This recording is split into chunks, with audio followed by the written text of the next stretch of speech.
Welcome back to the Deep Dive. Today, we are immersing ourselves in the source material for a story that has, well, just exploded across the global digital comic landscape. We're talking about the Korean webtoon, or manhwa, Low Tide in Twilight. Which is also known by a few other names. Yeah, you might see it as Night by the Sea or Waterside Night.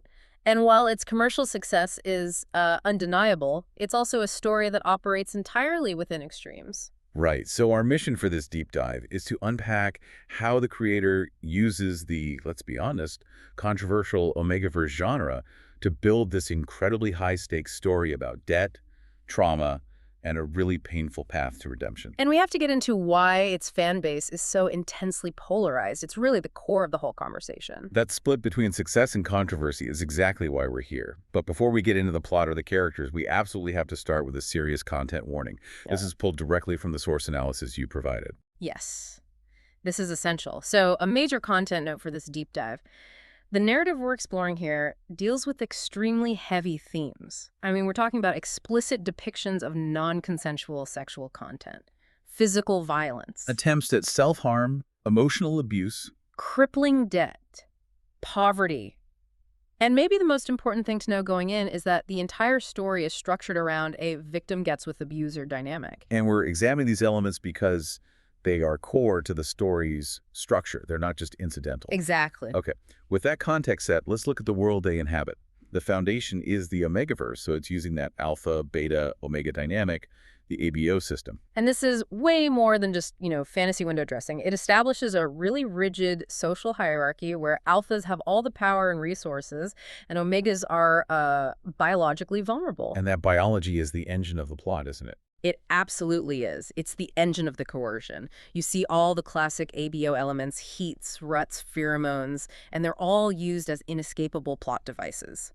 In fact, those pheromones are the key magnet that initially draws the antagonist in. And for our protagonist, he's using scent suppressants, but that becomes a symbol of his desperation when he can't afford them anymore. Precisely. That loss of control is a huge turning point. So that desperation belongs to Kim Euihyun.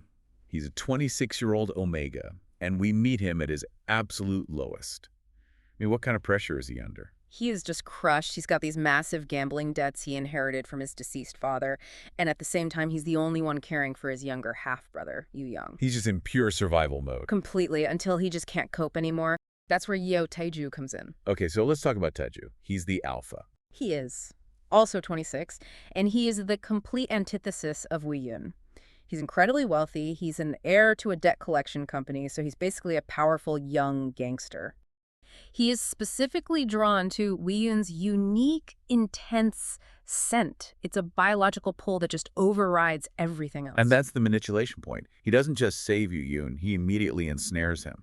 Yes, he offers this coercive lifeline. Safety, a place to live, a job to work off the debt. But what that really translates to is, what? Total captivity? That's the perfect way to put it. This deal, it gives him safety from the outside world, but it creates this inescapable prison with Taeju at the center. So that setup, life saved and immediately owned, that's where all the moral complexity comes from, right in Chapter 1. Right from the start. Okay, so the coercion sets the stage, but the real mystery is the psychological wiring of these two. Yeah. Let's get past the ABO labels and look at who they actually are. Absolutely. And starting with Euihyun, the authors invest so much in his internal life. He's not a blank slate. He is described as deeply cynical, emotionally guarded. That stoicism is a defense mechanism. It's pure survival. He's consciously made himself hard-hearted to protect himself from a world that has only ever let him down. He's operating with, clinical depression and so much baggage that he sees any kindness as a trick, something that can just be taken away tomorrow. So his resistance to Taeju isn't just fear, it's this deep protective pride. Right. And Taeju. He seems to embody the worst alpha stereotypes at first, but somehow he's the one who drives the change. Taeju is the charismatic anti-hero. Ah. He's extroverted, a charmer, but he's also fundamentally toxic and controlling. He's kind of a spoiled man-child who's used to taking whatever he wants. That sounds like a straight-up villain. So where's the complication? The complication is his emotional naivety. Despite his, brutal actions, the sources stress that Euihyun is genuinely his first non-familial attachment. He's obsessed, yes, but because he has no emotional boundaries, he literally doesn't understand that his actions are abusive.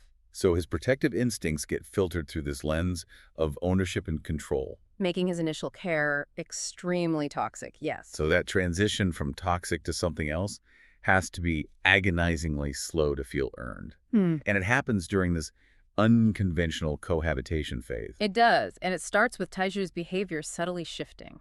He provides a clean, stable apartment, the first secure home Euhyun and Euihyun had in years. He gives Euihyun a real job in his operation. And critically, he starts protecting him from outside threats. Yes, Yeah. he secretly uses his power to take revenge on people who harmed Euihyun in the past, which is a form of protection that Euihyun has literally never experienced. And having Young, this little kid in the house, must destabilize Taeju's purely possessive dynamic. Without a doubt. Young is the emotional anchor for Euihyun, but he also becomes a stabilizing element for Taeju. This little boy forces Taeju to consider something beyond his own immediate desires. It's the beginning of that unstable, blossoming family dynamic that the sources talk about. Okay, the story is over 100 chapters long, so this evolution is clearly deliberate and structurally massive. Let's shift to the key structural phases. How does the manhwa make this redemption feel earned? This progression is really the backbone of the whole thing. The sources break it down into 4 pretty distinct phases. Okay. So we start with phase 1, desperate beginning and initial captivity. That's roughly chapters 1 to 20. This part's only job is to establish the debt, the trauma, Euhyun's rock-bottom despair, and the total power imbalance. It is designed to be uncomfortable. Then we get to the cohabitation, where all those lines start to blur. Precisely. That's phase 2. Unconventional cohabitation and rising tensions, which is maybe chapters 21 to 50. This is where that unstable family unit takes shape. It's still coercive, but Taeju providing basic safety starts to crack Euihyun's cynicism. Right, introducing the possibility of dependence, even if he fights it. He fights it tooth and nail. So when does this shift from captor to protector really solidify for Euihyun? That happens in phase 3. External threats and growing dependence, running from around chapter 51 to 80. This is where external conflict from Taeju's family, his rivals, gang stuff, it forces them to align. Because Euihyun realizes Taeju's power is his only real shield. It's his only shield. And there's usually a key event here where Taeju faces real danger to protect Euihyun, which serves as the concrete proof Euihyun needs that this commitment is real, even if it's flawed. Which naturally leads into the resolution. Which brings us to phase 4. Climax, separation, and reconciliation. That's chapter 81 through the end. This arc involves a huge crisis, often a temporary separation, that forces Taeju to really see the depth of his abuse and start a major demonstrable redemption arc. This phase is crucial. It's the shift from forced compliance to actual choice. It has to be. That's where the consensual relationship finally becomes possible. And the fact that it takes over 80 chapters to even begin that reconciliation says a lot. The author is committed to showing the work. Absolutely. And the title itself, Low Tide and Twilight, it just reflects that journey perfectly. It's a really powerful metaphor. It's a dual metaphor. Twilight is that transition, that space between darkness and a new day. It represents their uncertainty. And low tide, well, that's when the water recedes and reveals everything. Treasures, hazards, hidden truths that were buried under the surface. So the title is about them being in this transitional period where their deepest vulnerabilities are exposed. Exactly. Euihyun has to show his broken self. Taeju has to reveal his emotional capacity beneath all that alpha dominance. And the sea, where Euihyun went to die, becomes the stage for transformation. A place of despair becomes a threshold for renewal. Okay, moving to the final section. We have to talk about the reception. The commercial success is huge. It got licensed for an English print run by 7 Seas, but the controversy is just as big. And that polarization comes right from the core premise. The fans who praise it often point to Euihyun's strength. They don't see him as a damsel, they see him as a resilient survivor. And they like the plot, the blend of Omegaverse with this sort of Mafi Lokuza world. They do. And for many, the intense emotional depth is what makes it so compelling.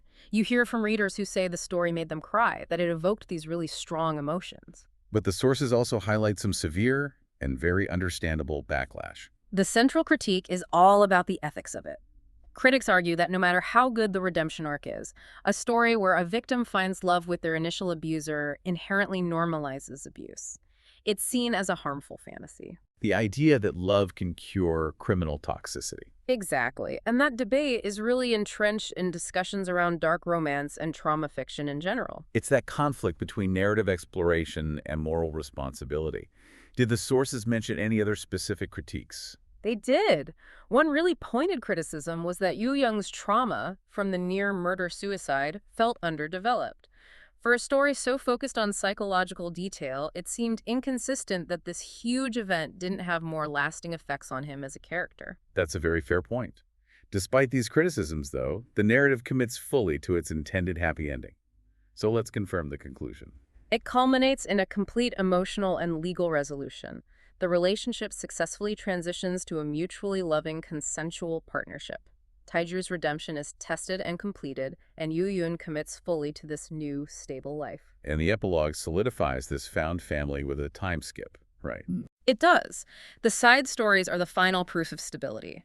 And the biggest reveal is a new addition. Euihyun and Taeju have a baby together, described as blonde, like Taeju. This confirms they haven't just survived, they've thrived. Completing their happy family of 4. Taeju, Euihyun, Euyoung, and the baby. Yes. So that time skip and the baby, they signify this total victory of hope and healing over the past. It retroactively colors the entire journey. It confirms that for this author, and for the fans, the core meaning is the triumph of choice and affection over these predetermined biological and social chains. The Omegaverse provides the setup for extreme vulnerability, but the story ultimately subverts those rules to insist on an absolute happy ending. Which raises a really interesting and challenging question for you to think about. This story uses the most restrictive elements of the Omegaverse biological dominance, social hierarchy, inescapable coercion to build its dark world. But by insisting on such a complete and definitive happily ever after for a relationship born from profound abuse, what does the genre gain or maybe lose in terms of genuine emotional stakes and critical reflection? It's a fascinating line to walk between trauma fiction and romantic genre expectations. Thanks so much for watching. If you enjoyed the video, please consider liking, commenting, and subscribing. It really helps the channel grow. See you in the next one.